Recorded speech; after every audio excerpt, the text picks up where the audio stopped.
بسم اللہ الرحمن الرحیم وَلَقَدْ يَسَّرْنَا الْقُرْآنَ لِلذِّكْرِ فَهَلْ مِن مُدَّكِرٍ۔ السلام علیکم ورحمۃ اللہ۔ الحمدللہ وکفا وسلام علی عبادہ الذین اصطفیٰ، اما بعد فاعوذ باللہ من الشیطان الرجیم، بسم اللہ الرحمن الرحیم۔ ولا يحزنك قولهم ان العزۃ للہ جمیعا هو السمیع العلیم۔ سورہ یونس کی آیت 65۔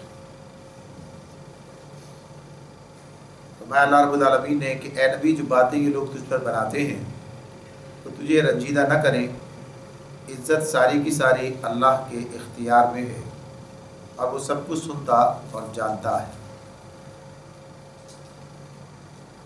اس سے پہلے والی آیات میں اللہ رب العالمین نے اللہ کے دوست اولیاء اللہ ان کا ذکر کر کے یہ بات بتائی تھی کہ ان پر کوئی خوف اور غم نہیں ہے۔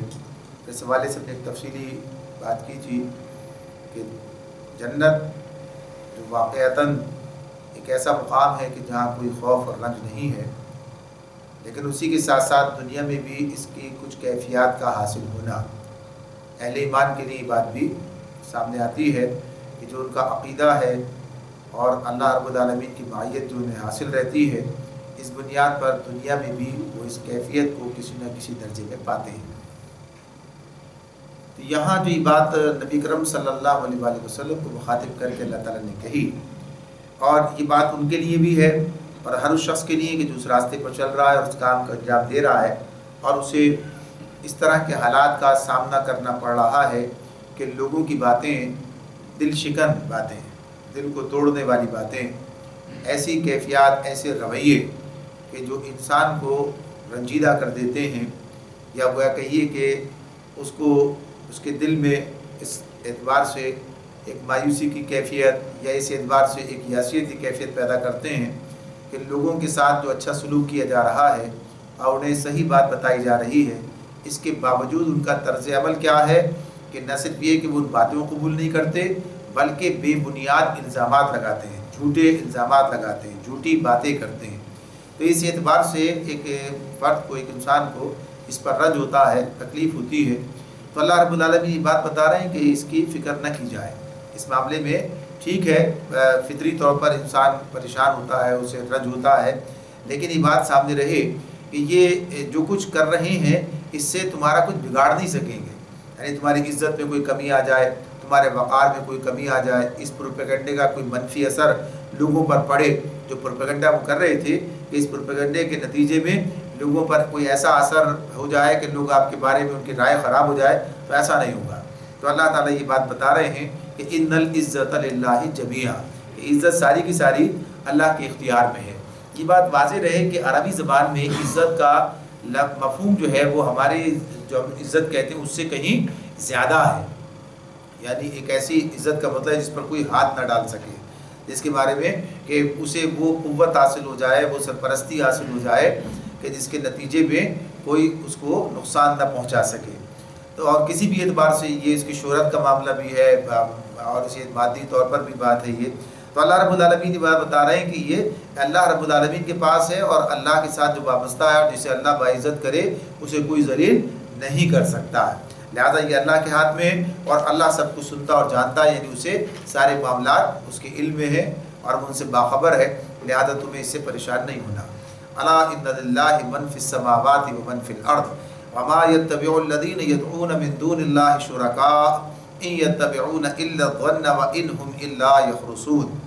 آگاہ رہو، آسمان کے بسنے والے ہوں یا زمین کے سب اللہ کے مملوک ہیں، اور جو لوگ اللہ کے سوا اپنے کچھ خود ساختہ شریکوں کو پکار رہے ہیں وہ نرے وہم و گمان کے پیروں ہیں اور محض قیاس آرائیاں کرتے ہیں۔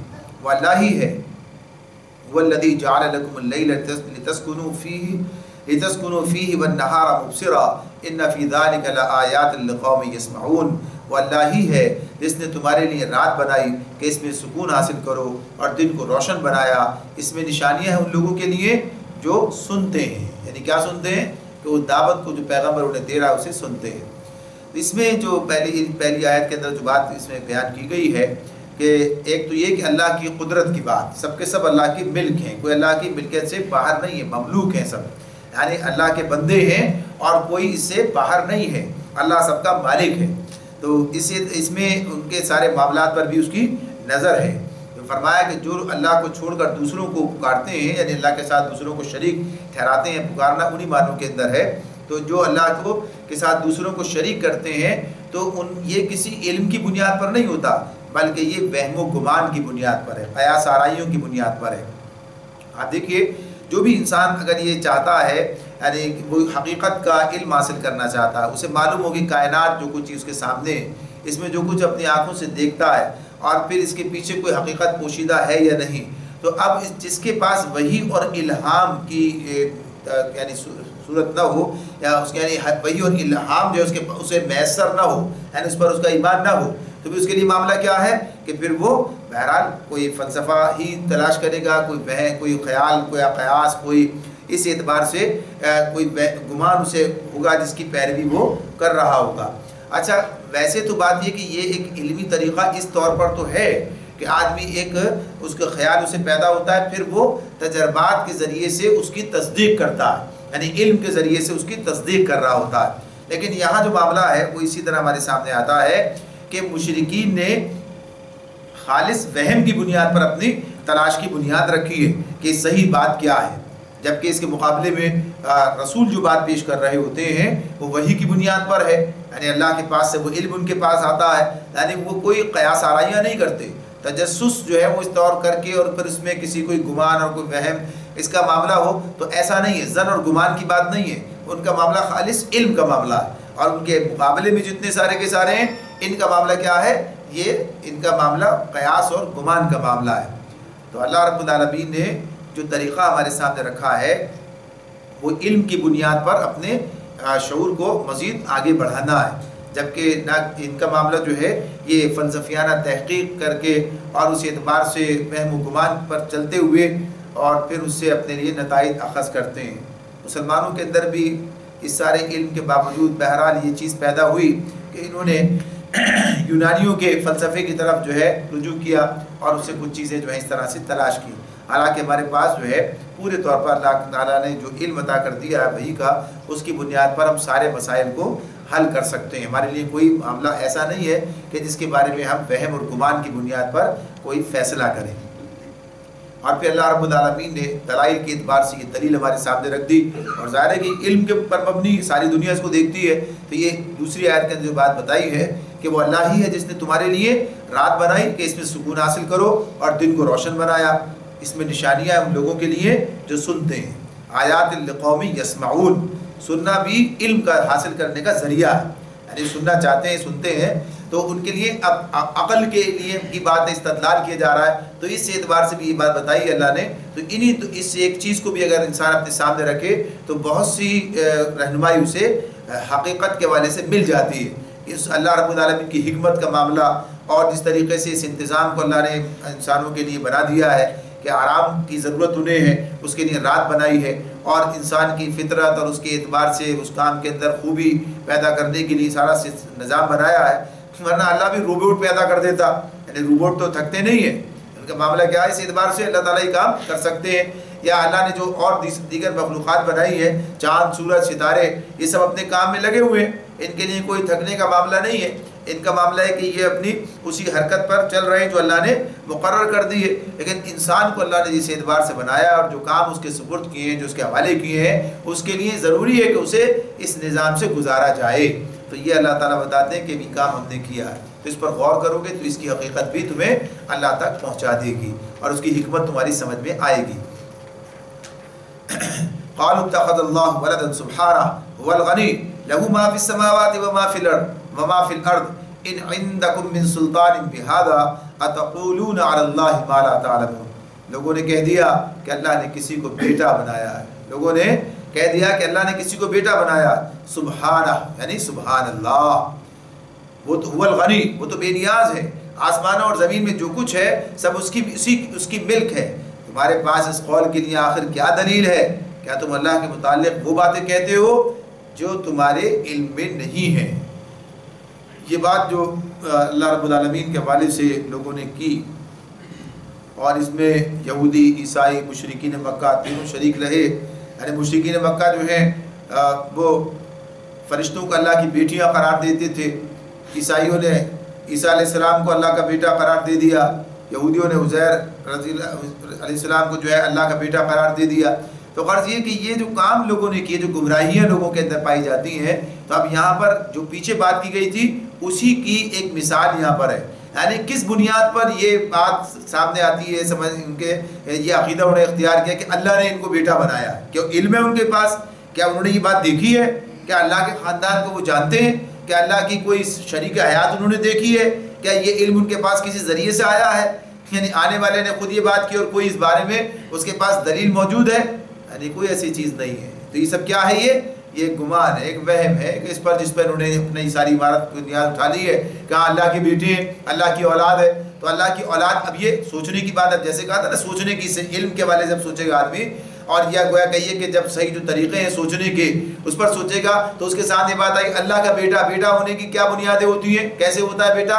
ایک تو صلبی ہوتا ہے، یعنی جو آدمی کی صلب سے، یعنی اس کی نسل سے ہوتا ہے۔ اب نسل سے تو اس کا پورا خاندان ہوتا ہے۔ نسل کا مطلب کیا ہوتا ہے؟ نسل کا مطلب خاندان ہے۔ جب اولاد ہے تو پھر اولاد کی اولاد، پھر اس سارے سلسلے جو ہیں وہ اسی طرح سے چل رہے ہوتے ہیں۔ تو یہ سارا اگر اللہ کے لیے وہ خاندان تسلیم کر لیا جائے تو ایک دوسرے کے اوپر بات چلی جاتی، کہاں ہیں باقی لوگ، کدھر ہیں؟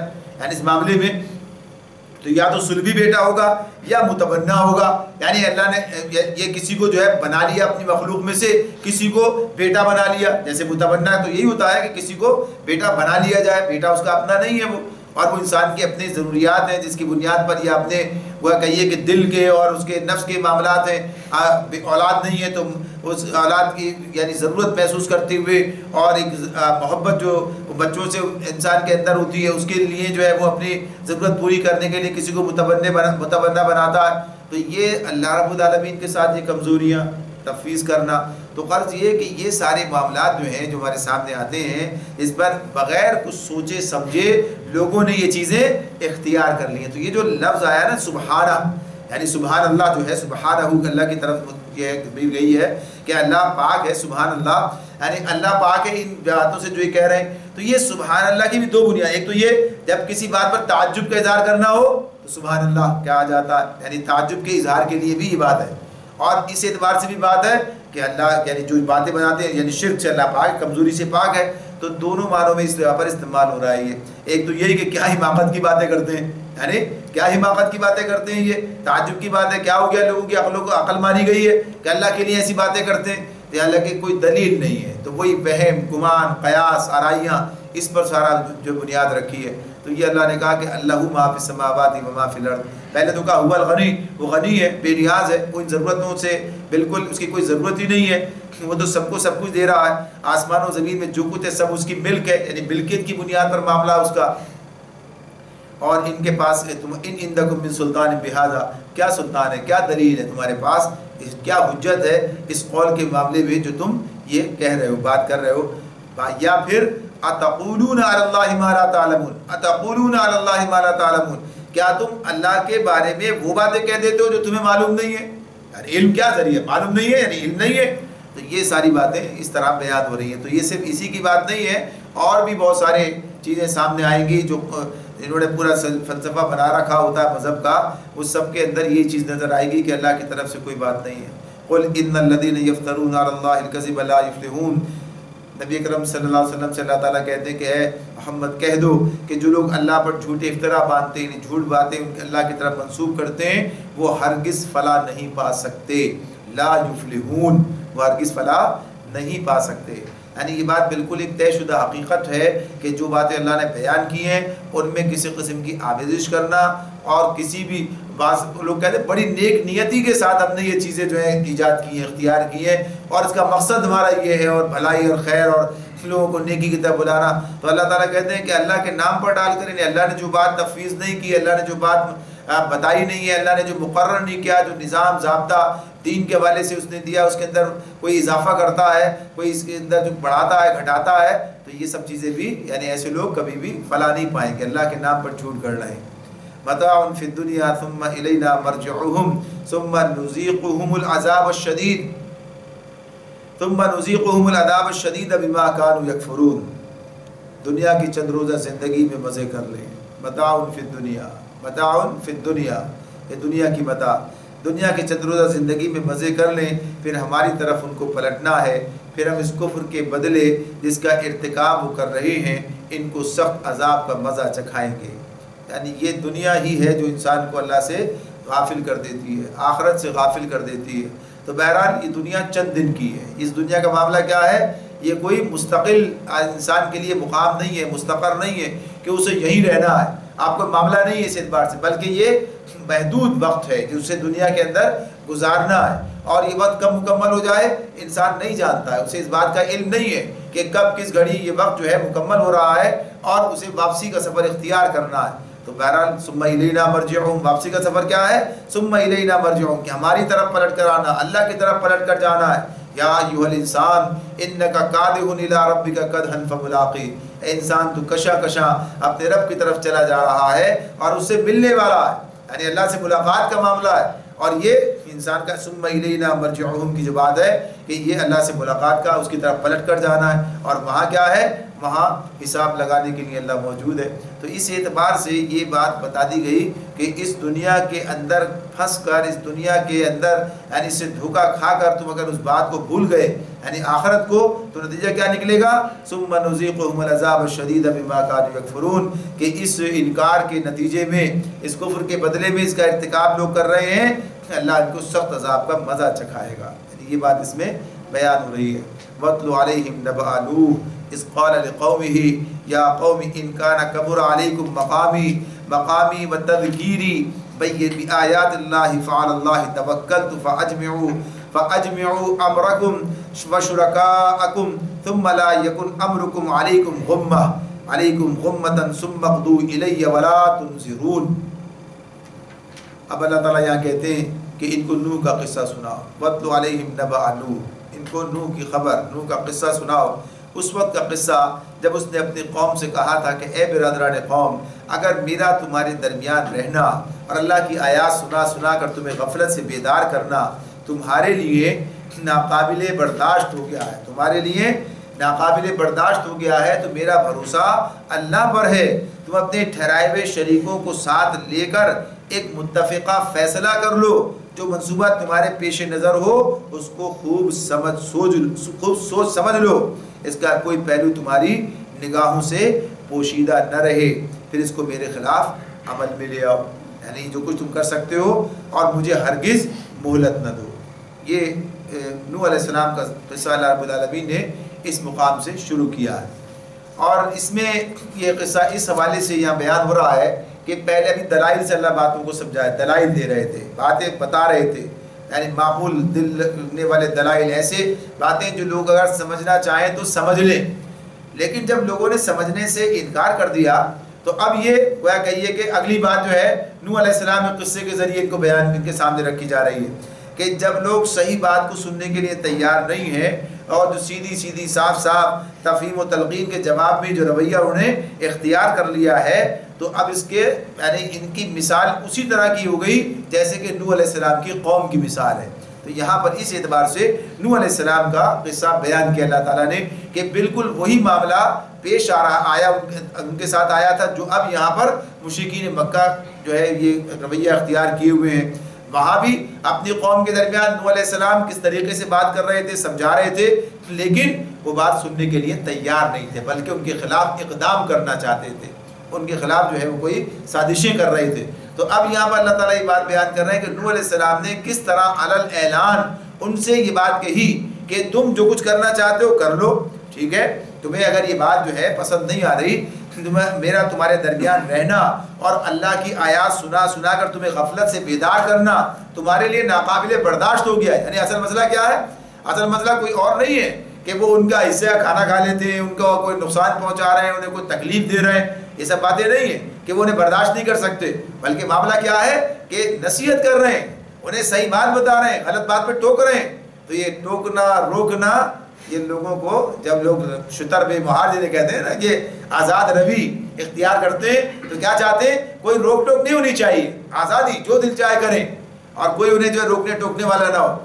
اور وہ جو ہے جو لوگ انہیں روکتے اور ٹوکتے اور سمجھاتے ہیں ان کا وجود ان کے لیے ناقابل برداشت ہو جاتا ہے. وہ انہیں وہ کہیے کہ برداشت کرنے کے لیے تیار نہیں ہوتے اور ان سے چھٹکارا حاصل کرنا چاہتے ہیں. تو رسول کے ساتھ بھی معاملہ اسی طرح کا پیش آ رہا ہے. تو نوح علیہ السلام کہہ رہے ہیں اگر تمہارا یہ معاملہ ہے تو میرا معاملہ جو ہے وہ یہ کہ میرا بھروسہ اللہ پر ہے. یعنی تم پوری قوم پورا جتھا سب کے سب، اور میرا معاملہ کیا ہے؟ میں ایک اللہ کے ساتھ، اللہ میرے پر میرا بھروسہ ہے، تو میں نے فعلی اللہ توکلت، میں نے اللہ پر توکل کیا ہے. بس اب تم جو ہے تمہارے لیے معاملہ کیا ہے کہ تم جو کچھ کر سکتے ہو، یعنی جتنا بھی کچھ ممکن ہے، سارے جتنے ٹھہرائے ہوئے شریک ہیں جنہیں تم نے فوق الفطری طاقتوں کا مالک سمجھا ہوا ہے، یعنی جنہیں تم نے سمجھا ہے کہ پتہ نہیں کیا کر ڈالتے ہیں، یہ قسمتیں بناتے اور بگاڑتے ہیں، خیر اور شر کی قوتیں ان کے اختیار میں، تو ان سب کو بھی ساتھ لے لو، ان سب کو بھی ساتھ لے لو، اور جس کو تم لے سکتے ہو لے کر میرے خلاف ایک متفقہ، یعنی مجھے نہیں کہ کوئی الگ کا جو اقدام کر رہا ہے کوئی الگ، تو شاید اس لیے وہ جو ہے نتیجہ خیز نہیں ہو رہا. تم سب مل کر ایک متفقہ فیصلہ، سب کے سب ایک محاذ پر، یعنی میرے خلاف محاذ آرائی کر لو اور سب مجتمع ہو کر فیصلہ کر لو، اور پھر میرے خلاف اسے جو ہے پروکار لے. بلکہ یہاں تک کہتے ہیں خوب سوچ سمجھ لو، یعنی اس معاملے میں اچھی طرح غور کر کے کہ کوئی پہلو جو اوجھل نہ رہے اور مجھے مہلت بھی نہ دو. یعنی یہ کہ چلو تھوڑی سی مہلت دیتے ہیں، آپ بھی کچھ تیاری کر لیں، 4 دن ہم آپ کو دے رہے ہیں، اس اعتبار سے کہا مجھے بالکل مہلت بھی نہ دو، تو یہ سارے کام تم کر کے پھر دیکھ لو کیا نتیجہ نکلتا ہے. یعنی یہ بات کون کہہ سکتا ہے؟ یہ بات وہی کہہ سکتا ہے جو حقیقت کا علم رکھتا ہے، جسے پتہ ہے کہ ساری کوششیں ساری کی ساری اللہ کے مقابلے میں کوئی حیثیت نہیں رکھتی. ایک بات یہ ہے. پھر دوسری بات یہ کہ ساری کوششوں کو نتیجہ خیز بنانا، یعنی انہیں جو ہے کارآمد بنانا، یہ کس کے اختیار میں؟ اللہ رب العالمین کے اختیار میں. اور اللہ سے کے پاس معاملہ ان کا، انہیں اپنا معاملہ اللہ کے حوالے کر دیا، لہذا کوئی پریشانی نہیں ہے، کوئی فکر نہیں ہے، کوئی غم نہیں ہے. تو یہ کیفیت ہے. تو کہتے ہیں تم یہ، تو یہاں قریش مکہ کا معاملہ بھی یہی تھا، یہ بھی سازشیں کر رہے تھے، سب کچھ کر کے دیکھنا چاہتے تھے. تو کہا کر لو جو کرنا چاہتے ہو، دیکھ لو کیا نتیجہ نکلتا ہے. کر کے دیکھا بھی کچھ بگاڑ نہ سکے آپ کا. تو اللہ رب العالمین فرماتے ہیں اس کے آگے فَكَذَّبُوهُ فَنَجَّيْنَاهُ بلکہ فَإِن تَوَلَّيْتُمْ فَمَا سَأَلْتُكُم مِّنْ أَجْرٍ. درمیان کی آیت ہے فَإِن تَوَلَّيْتُمْ فَمَا سَأَلْتُكُم مِّنْ أَجْرٍ إِنْ أَجْرِيَ إِلَّا عَلَى اللَّهِ وَأُمِرْتُ أَنْ أَكُونَ مِنَ الْمُسْلِمِينَ. کہتے ہیں نوح علیہ السلام اپنی قوم سے کہہ رہے ہیں اس معاملے میں، تم نے میری نصیحت سے منہ موڑا تو گویا کہ یہ کہ میرا کیا نقصان کیا. تم نے میری نصیحت سے منہ موڑا، میں تم سے کسی اجر کا طلبگار نہ تھا، میں تم سے کسی اجر کا طلبگار نہ تھا. میرا اجر تو اللہ کے ذمے ہے اور مجھے حکم دیا گیا ہے کہ کوئی مانے نہ مانے، بہرحال میں خود مسلم بن کر رہوں. میرا معاملہ تو یہ ہے اللہ کے ساتھ. تو یہ بات بھی کہ ابھی آگے ہمارے سامنے متعدد رسولوں کے حوالے سے آئے گی کہ وہ یہ بات کہتے رہے ہیں کہ میں تم سے کوئی اجر نہیں مانگتا، میرا اجر تو اللہ رب العالمین کے ذمے. تو ایک طرف تو یہ اس حوالے سے دلیل ہے، یعنی بے لوث ہونا، اور یہاں دوسرے معنوں میں استعمال کی جا رہی ہے. یعنی یہاں پر کسی اعتبار سے کیا کہ تم نے میری نصیحت سے جو موڑا ہے، فَإِن تَوَلَّيْتُمْ فَمَا سَأَلْتُكُم مِّنْ أَجْرٍ.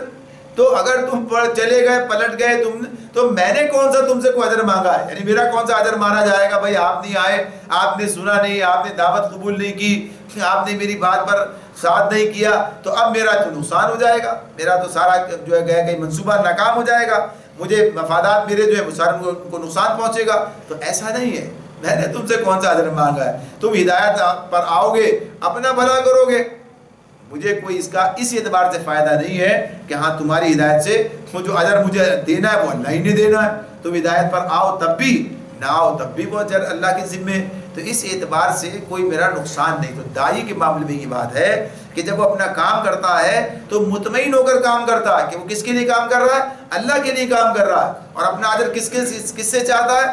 اللہ سے چاہتا ہے. یعنی دنیا میں اس کے اثرات و نتائج اس کے لیے ایک گناہ طمانیت کے، سکون کے، خوشی کے باعث ہوتے ہیں. یعنی کہ جسے آپ دعوت دیتے ہیں وہ آپ کی دعوت کو قبول بھی کر لیتا ہے اور آپ کا ساتھی بن جاتا ہے تو آپ کے لیے طمانینت کی بات ہے، خوشی کی بات ہے، یعنی یہ آپ کے لیے گویا کہیے کہ اضافی اللہ تعالیٰ کی طرف سے مدد ہے۔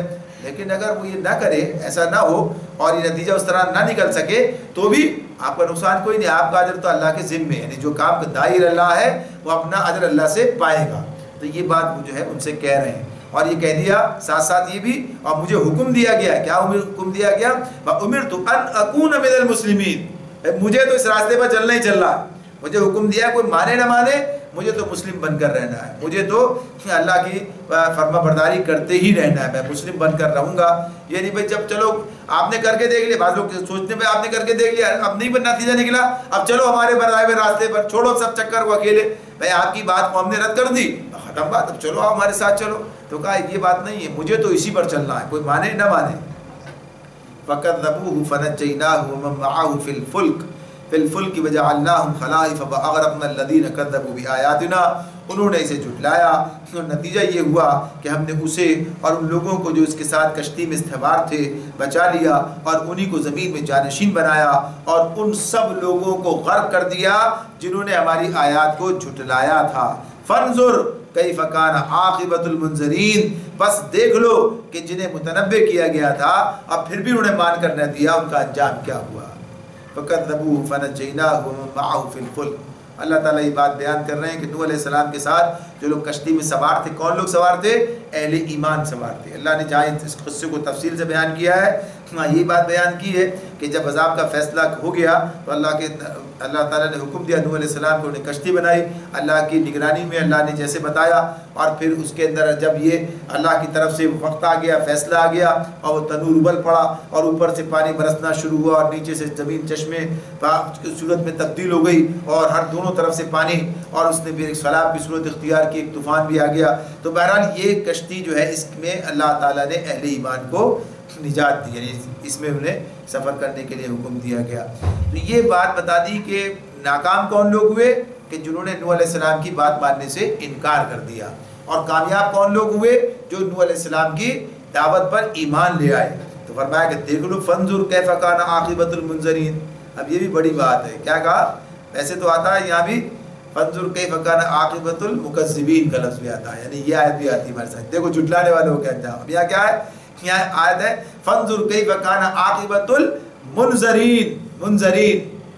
اب یہ کیا؟ جنہیں ڈرایا گیا، جنہیں خبردار کیا گیا۔ دیکھو ان لوگوں کا کیا انجام ہوا، جنہیں خبردار کیا گیا، یعنی جنہیں ڈرایا۔ اب یہ خبردار ڈرانے والا کام کون کرتا ہے؟ یا تو رسول کرتا ہے یا رسول کے جانشین کرتے ہیں، یعنی کام ہو رہا ہوتا ہے، کام پورا کیا گیا۔ تو یہ بات نہیں ہے کہ آدمی جب کوئی بات سن کے اور اس کے بعد اس کو نظر انداز کر دے تو کوئی اس پر رد عمل، کوئی نتیجہ نہیں نکلے گا، اللہ کی طرف سے پھر ان کے لیے عذاب کا فیصلہ ہے۔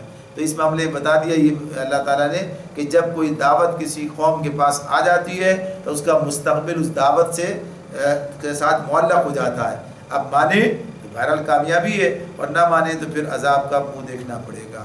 ثم بعثنا من بعده رسلا الى قومهم فجاءوهم بالبينات فما كانوا ليؤمنوا بما كذبوا به من قبل كذلك نطبع على قلوب المعتدين۔ پھر نوح کے بعد ہم نے مختلف پیغمبروں کو ان کی قوموں کی طرف بھیجا، اور وہ ان کے پاس کھلی کھلی نشانیاں لے کر آئے، مگر جس چیز کو انہوں نے جھٹلا دیا تھا، پہلے جھٹلا دیا تھا، پھر اسے مان کر نہ دیا، اس طرح ہم حد سے گزر جانے والوں کے دلوں پر ٹھپا لگا دیتے ہیں۔ کذالک نطبع علی قلوب المعتدین۔ یہاں سے گزر جانے والے سے مراد کون ہے؟ یعنی جو ایک مرتبہ غلطی کر کے پھر اس پر اصرار کرتے ہیں، یعنی جو کہہ کے یہ کہ پھر اس پر جم جاتے ہیں، ڈٹ جاتے ہیں، اپنی غلطی تسلیم کرنے کے لیے تیار نہیں ہوتے، ہٹ ڈرمی دکھاتے ہیں، تو یہ معتدین ان کی بات ہے یہ۔ تو پھر اس کا نتیجہ کیا نکلتا ہے کہ اللہ تعالیٰ بھی ان کے دلوں پر ٹھپا لگا دیتے ہیں، یعنی مہر لگا دیتے ہیں کہ اب اس کے اندر سچ بات کو قبول کرنے کی صلاحیت باقی نہیں رہتی۔ اللہ رب العالمین ہمیں ایسے لوگوں سے محفوظ رکھے اور اپنی باتوں کو سمجھنے اور قبول کرنے، ان پر عمل کرنے کی توفیق عطا فرما دے۔ وآخر دعوانا ان الحمد للہ رب العالمین۔